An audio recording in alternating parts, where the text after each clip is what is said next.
What's going on, everyone? Episode 3 of Conversations with Coaches. I get to be joined by Laura Phelps Stackhouse today, who, if you were unaware, was at one point, I think she still might be, the highest ever Glossbrenner scorer in multiply powerlifting, all-time world records in multiple weight classes. She's obviously been part of the Westside program and now teaches and coaches in her own gym, and has also been involved in CrossFit, which is something we'll talk about because I like that there's joint request. We should get her on here now.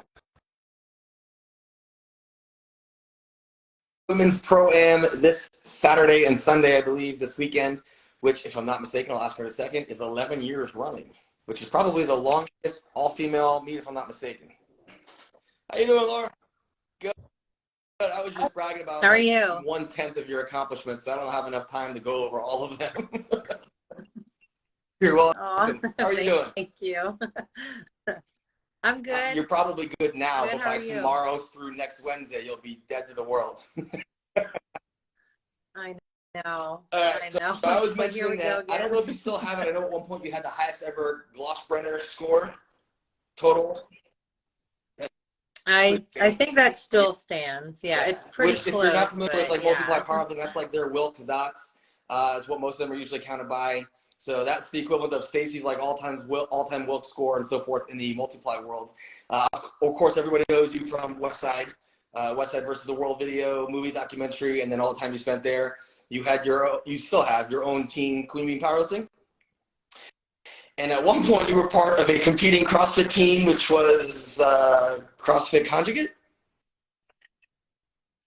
Yeah, that was several years ago. Kind of after I got done with powerlifting, I dabbled in CrossFit for a while and enjoyed it, but it just caught up to me. I still enjoy doing it, some, but yeah, I've kind of always, that kind of was part two with my connection with the CrossFit powerlifting course, teaching that and just being so exposed to CrossFit for so long, that was you start playing around there. Next thing you know, they talk you into jumping into a CrossFit contest on 1 week's notice.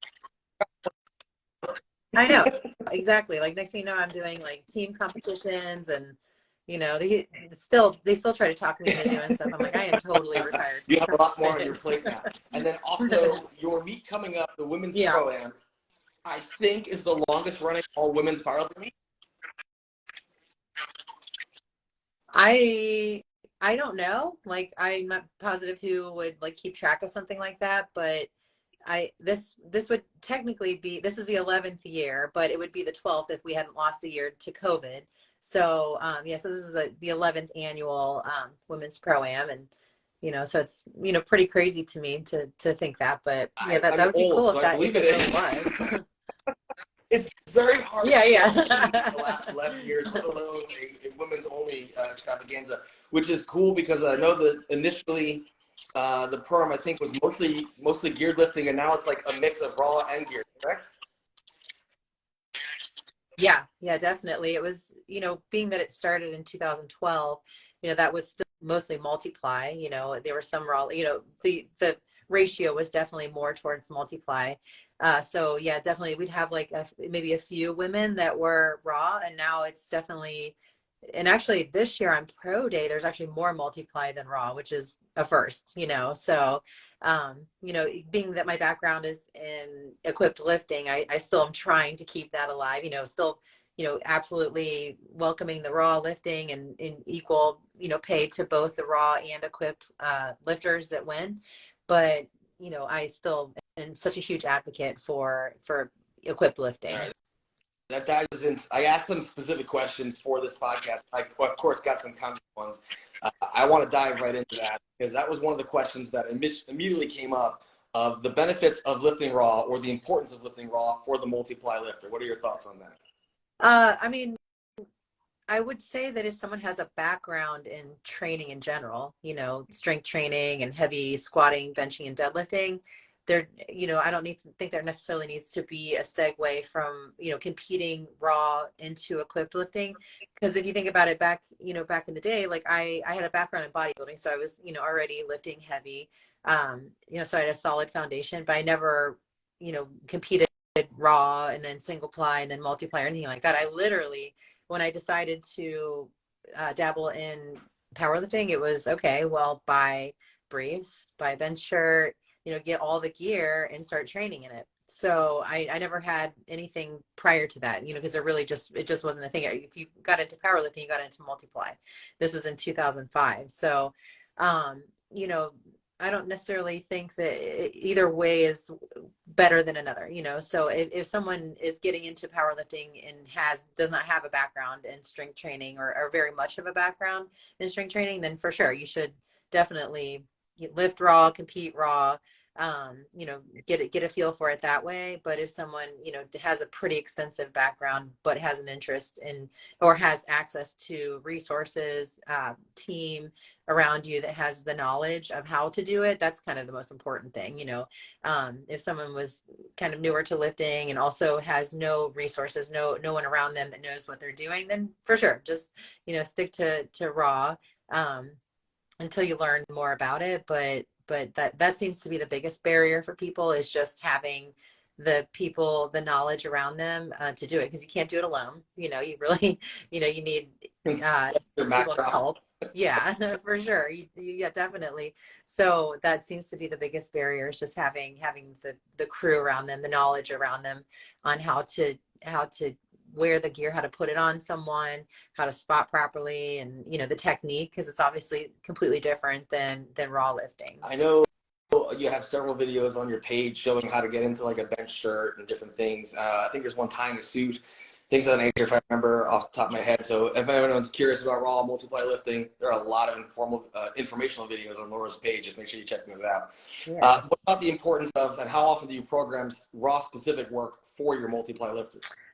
A lot, really. I mean, especially when it comes to, let's say, bench press, I'd say, typically, if it's the off season, we do 2 weeks of like raw variations and then 1 week in the shirt, just to, keeping the equipped, keeping the bench shirt in there at least once a month, every 3 weeks to a month, wearing the bench shirt, so that people, can, brush up on their technique and, and practice with the overload. But other than that, like with a conjugate system, especially, we do a lot of overload work through raw variations or through accessory work. So once you've learned the technique of a shirt, you kind of don't need to wear it all the time. I know some people, some bench specialists do wear their shirts a lot more frequently. But I never did that. Like, I definitely, like, once I got the hang of the shirt, I started wearing it less. I started focusing more on accessory work, overload work, getting my triceps as strong as possible, getting my back as strong as possible, and then throwing the shirt on maybe once a month to work on technique. Same goes for deadlift.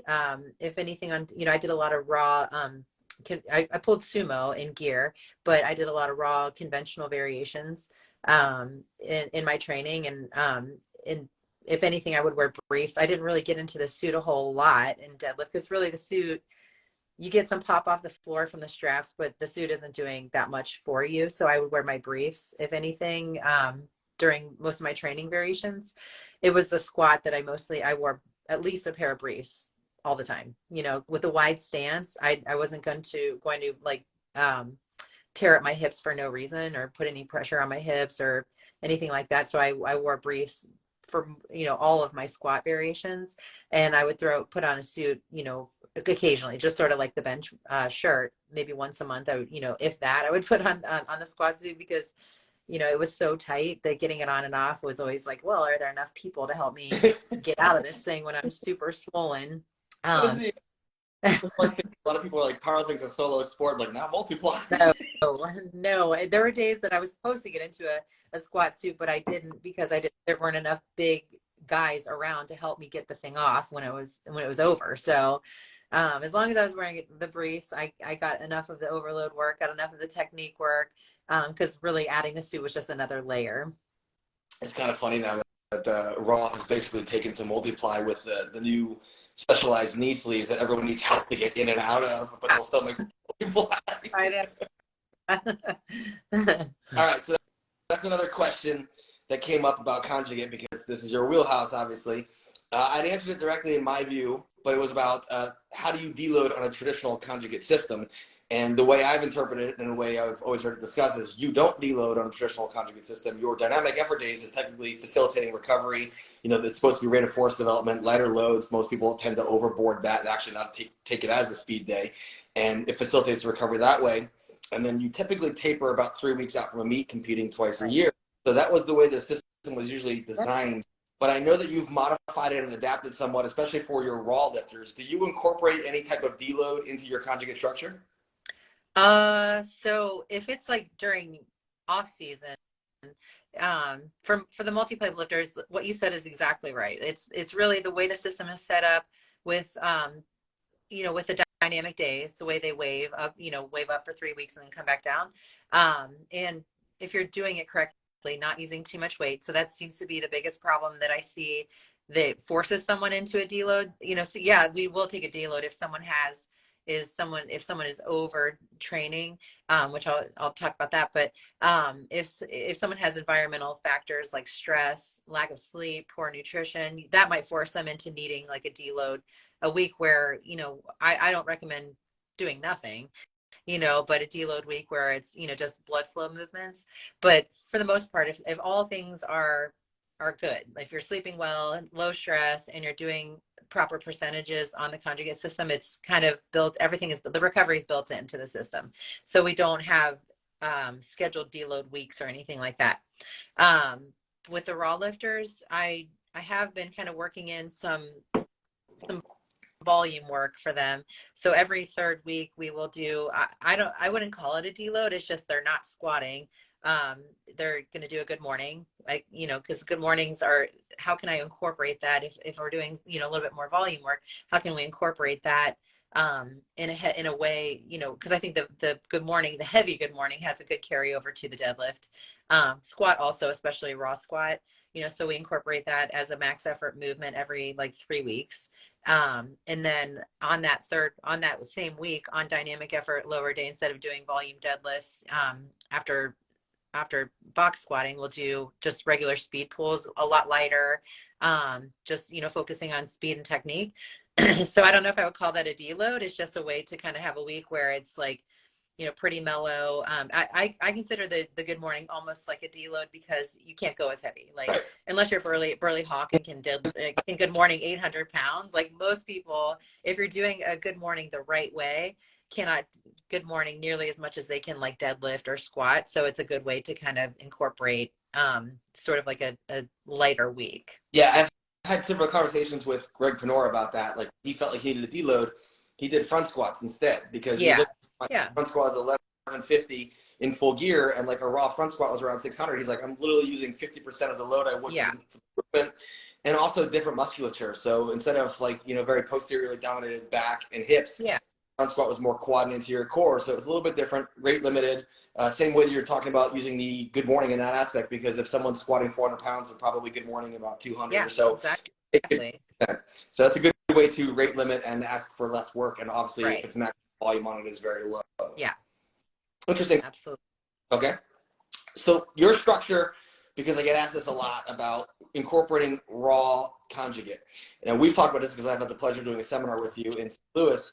You still incorporate the box squat, but it's not frequent. So a multiply lifter might box squat on an almost weekly basis or 3 week wave, whatever it's in long term. For your raw lifter, it's in, if I'm not mistaken, once a month? So on a max effort day, we will rarely do a box out. That we will only do like a 1 rep max box squat to test what their max box squat is to get proper percentages for speed day, which I kind of said I was going to talk about that, but I didn't, like kind of the mistakes of doing that. So most people cannot box squat what they can free squat, whether it's in gear or raw. They can't, if you're doing a proper good technique box squat, you should be squatting rolling, throw the SS up in the air.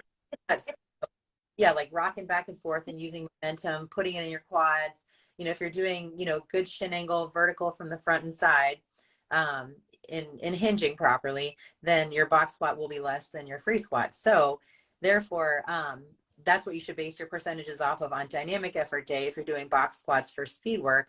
And what will happen is that people will base their their box squat percentages for speed work based on their free squat, whether it's, full gear in a competition or, a raw lifter, just a free squat. So they'll base that off that. And when really it's way too heavy, Right. so the percentage should be a lot lower. So they're basically moving, what should be 50% bar weight and 25% accommodating resistance, they might be using way higher percentage of bar weight, so then it starts moving slower, it should be, 0.8 meters per second for proper speed work. And, without having a tendo unit on the bar, they're probably moving it a lot slower, so your central nervous system doesn't really know the difference. It just knows that I went heavy on Monday. Now I'm going heavy again on Friday, and you're just beating your central nervous system into where you're forced into a deload. You dropped a massive key there, that your dynamic days is not based off of your actual competition max. It's based off of your box squat max. Yeah. Base your speed day work off of your bench. So yeah, on speed upper, yeah, we'll base it off of a 1 rep max raw bench press. Definitely an equipped lifter should not base it off of their shredded bench. Because I know, but oh my God, I just blanked on his name. Dave Hoff. Sorry. Yeah. Dave Hoff, about how light his dynamic effort was. Yeah.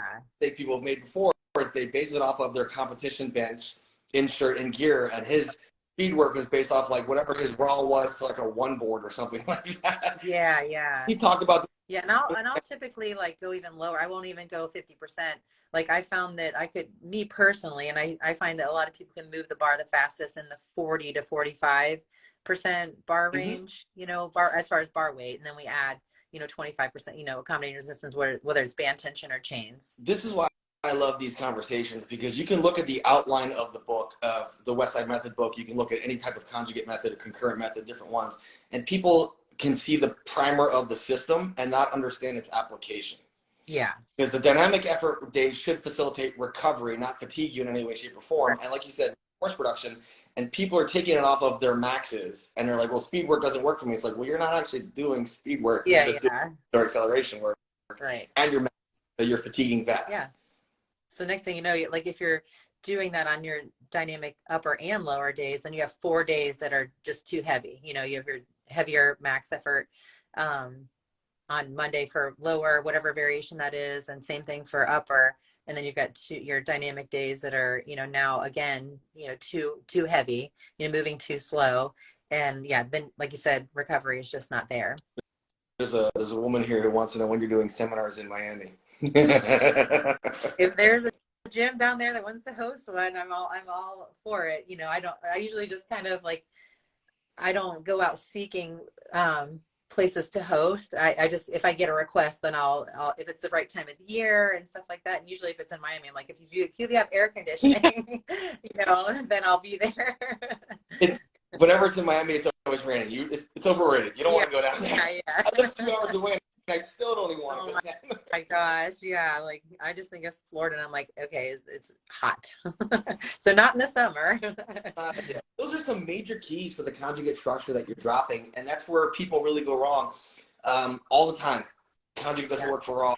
No, you're misunderstanding the system and the application of it, and there are different variables and things that you need to work on, especially the dynamic effort method work that you're talking about, of creating that off of the variation that it's harder, not off or the free squat. Right.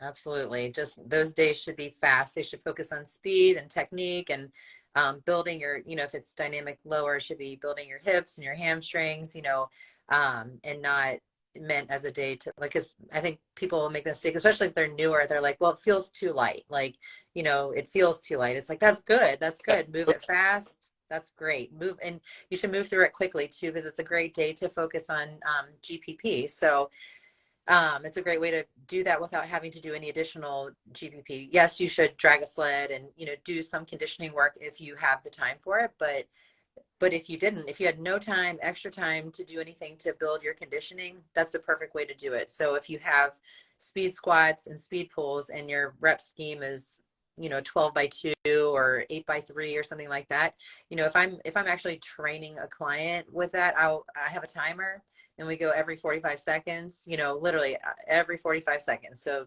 a lot of times people will think, and I used to think too, I was like, I'm going fast enough. I'm not resting long at all until like actually put a timer on it. I was like, this is the hardest thing I've done, at all. If you're actually using the right percentages, moving it quickly, and using around 45-second rest periods. That's from the time you pick it up. Like every 45 seconds, you're picking up the bar.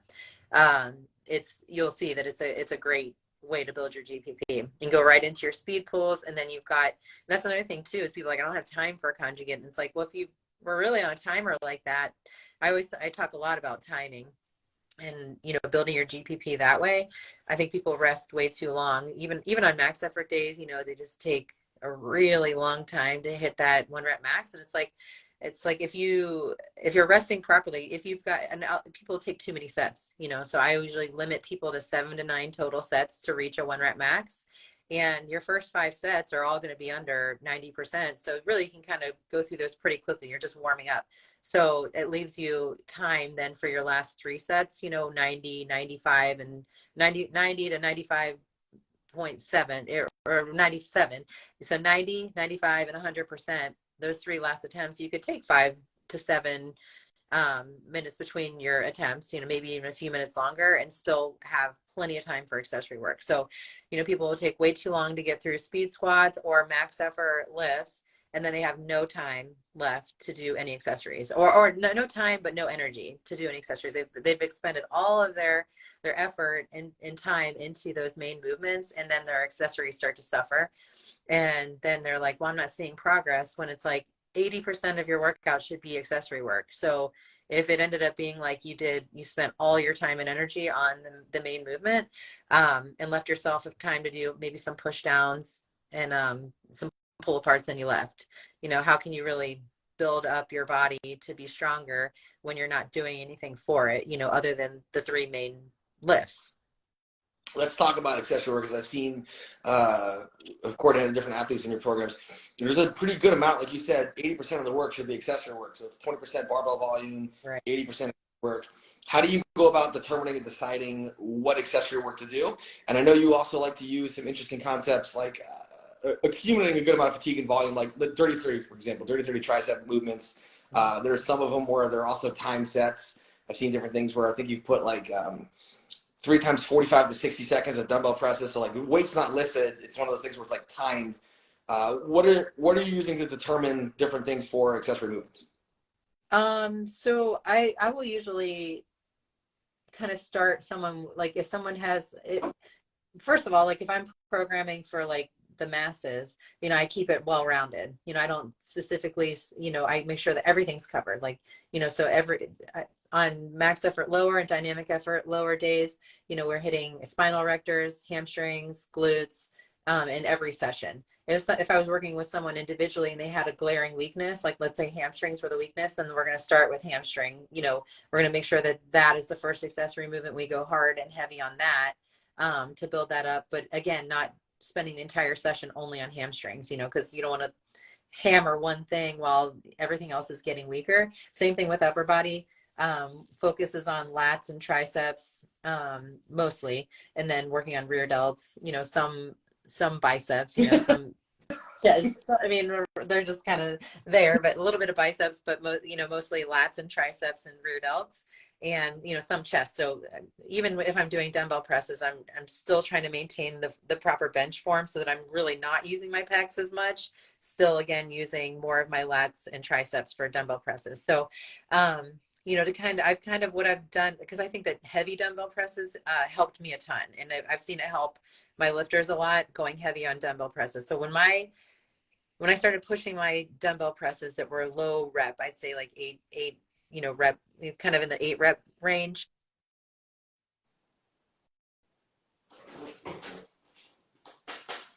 Then my raw bench went up. And then when my raw bench went up, my shredded bench went up. So, I definitely try to keep those in there. And what I'll do is kind of rotate weeks. So one week will be a heavy dumbbell press variation. It could even be single arm, whatever it is, whatever variation of a dumbbell press that I'll do. The following week we'll just do, like you said, like timed sets or max reps, just something so that every single week is not a heavy dumbbell press, but more getting in more of the dumbbell volume as well. Because if every single week we did like 8 rep maxes on dumbbells, that's going to kind of get into like the recovery aspect, So I just rotate between those 2 weeks. That's pretty cool. Yeah. I like that concept. All right, let's jump back to this meet. You have 2 days pro-am, women's only meet. It's the 11th year coming up. Should have been the 12th, but it's the 11th year coming up. Let's talk about what drove you to want to start a women's only meet. Back in 2000, it probably was like 2010 is when I met Kara Weston, and she lives in Sacramento. She at the time was training at Super Training at Mark Bell's gym, and she started a women's pro-am out there. And in California, especially multiply lifting was not really big. Like California at that time, this is 13, 14 years ago, was a lot of maybe single ply. It really just powerlifting wasn't super big out there. So like her meets, I went out there and did one of her pro-ams, and then the following year I helped with it. I went out there and helped her with it, and she suggested, she's like, we should have, because hers was in November, she's like, we should have a second one out at your gym in the spring. And I was like, we could try that. Like, I mean, I at that time, it was still women's powerlifting wasn't very big. So I was like, I don't know out there even if it would be popular enough to fill a meet with just women. So we put out the entry form for it, started advertising for it. And this is still a time when you had to send in a paper entry, so there wasn't like a online roster, I mean, I would post the roster on Facebook. I think Facebook was around. So that was the only way you knew kind of hopefully someone got my entry, and I'm on the roster. But we got 43 women that year to do it. Which was huge. I couldn't believe, because most meets I went to, I'd be maybe the only female or a handful of females doing the meet. So, and CrossFit was starting to get more popular. So that was helping bring more women to the sport.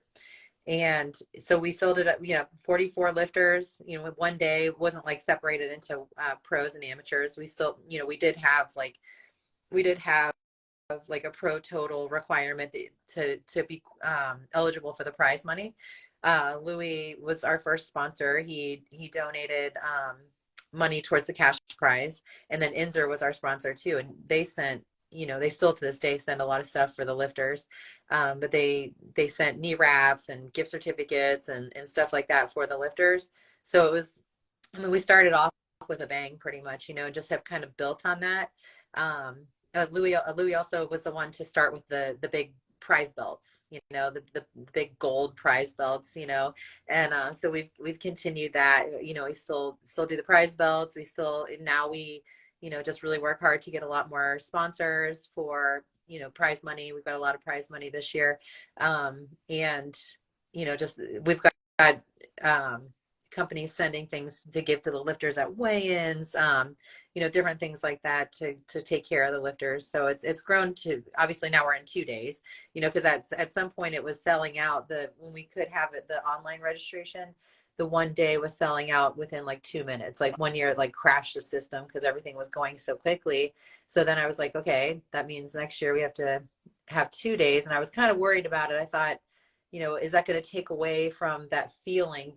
This meet is less about like, obviously we don't have the prize money that some of these enormous raw meets have, but I think what draws people to this meet is just the atmosphere, the energy. I mean, it's second to none. Like it really, I know I'm biased or whatever, and this has nothing to do with me. This has everything to do with the women that come and participate and just how they support each other. Like it's crazy, like the vibe in that room. It's awesome. That's what kind of keeps me motivated. Because me personally, I am not having a good time. I am like stressed out. I am like worried about everything that could go wrong. But when it's all over and everybody's had a great time and I've got to experience that feeling in the room and that comes from all the lifters, it makes it like a million times worth it, I always tell people, if you get disenchanted with the sport, go to your closest local meet. Because, you see the people just coming into the sport and are so excited because they've squatted 200 pounds. That enthusiasm on. And that's the great thing about a pro-am. Day one is usually the amateur day, and they're just so excited. Oh my gosh, it's unreal. It is really contagious and awesome. Yeah, for sure. For the second day, because all those people who competed the first day are now watching and cheering, like, I'm going to get to that level one day. Yeah. That's how you fall in love with the sport again. Absolutely. For sure. Most people, I can't tell you how many people, even men that come to the meet, like how they leave that weekend so like energy, just like, yeah, just feeling so rejuvenated for the sport. Like you said, it's a cool feeling. You're going to continue this on long term? I think so. Just think that at some point I will need help. Like, I kind of organize, the team that I have at the gym with the High Barbell Club, they all help me so much. I can't imagine, I wouldn't be able to do it without them. But as far as the planning and organizing, I think like I'll have to recruit like, a committee. I said I was going to do that this year, but things just got away so quickly. And then, here I am. But I'm like, I need to make a committee or something like that to where, because it's like it's a lot of work and it's a lot of stress, and I think it could be better too if I enlist the help of even more people. Absolutely. I think it could definitely grow to that even more. Yeah. Mentioned the High Barbell Club, which is located in Tiger Fitness.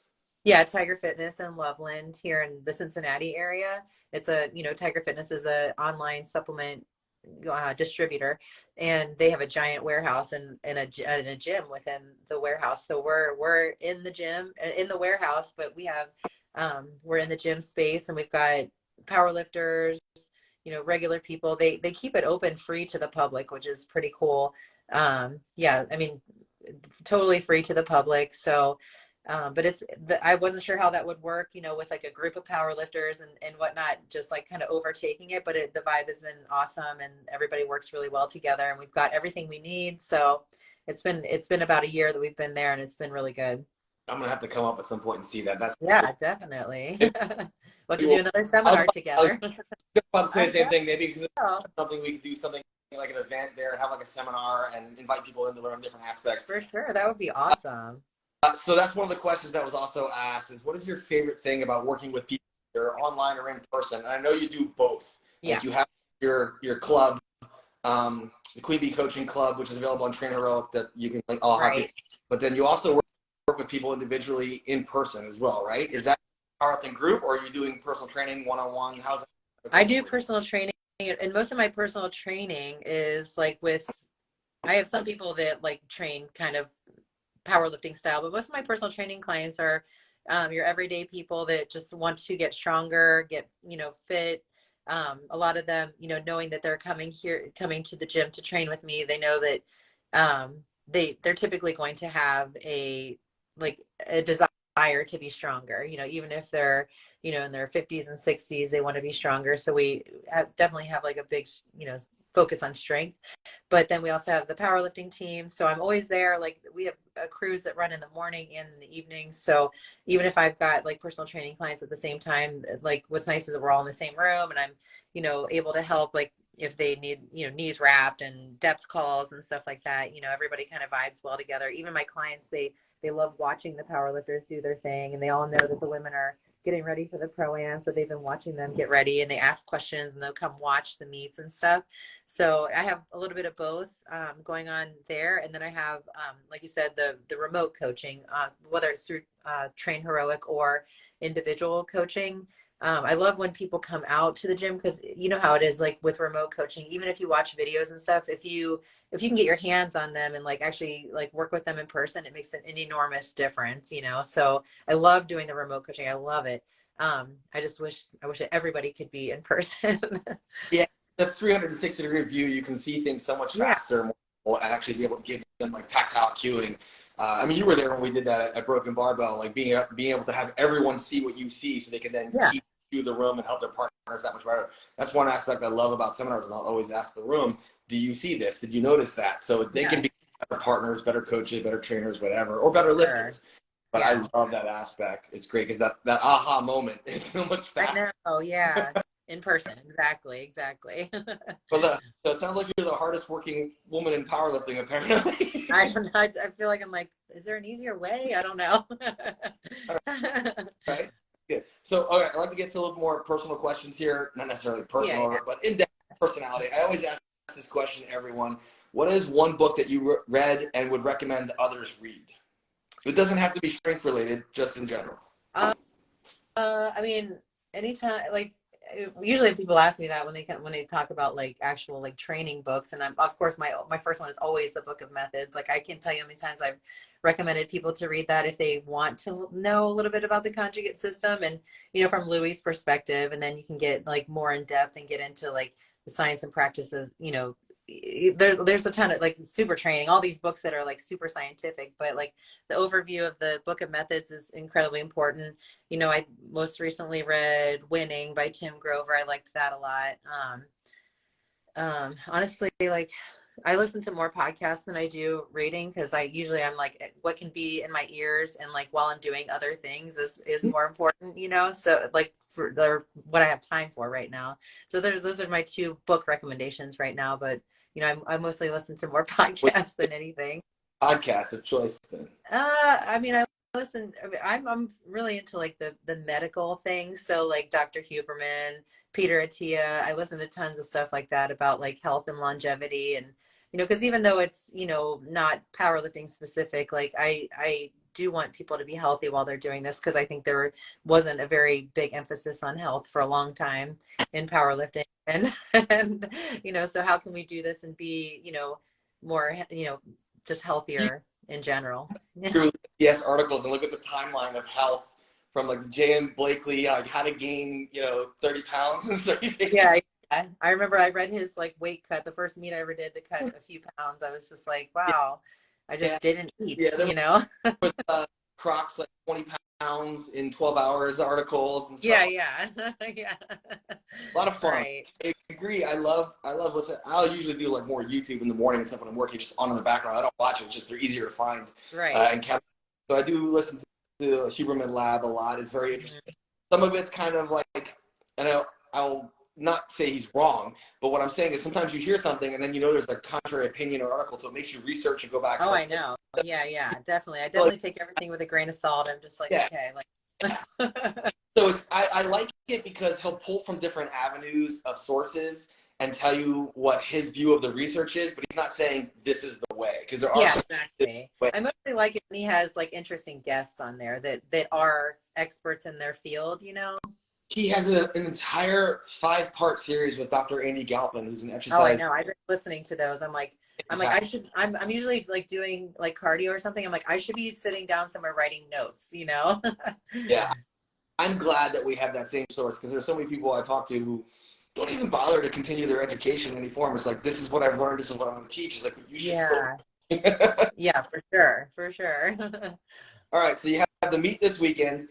People who are interested in following you, obviously your Queen Bee Power page, you have a couple. So do you want to reference those real quick so they can find all of your information on Instagram? Oh yeah. So Queen Bee Power is just like my personal page, and then Team QBP, team_QBP, is where I post a lot of like training videos, accessory movements, tutorials, and things like that.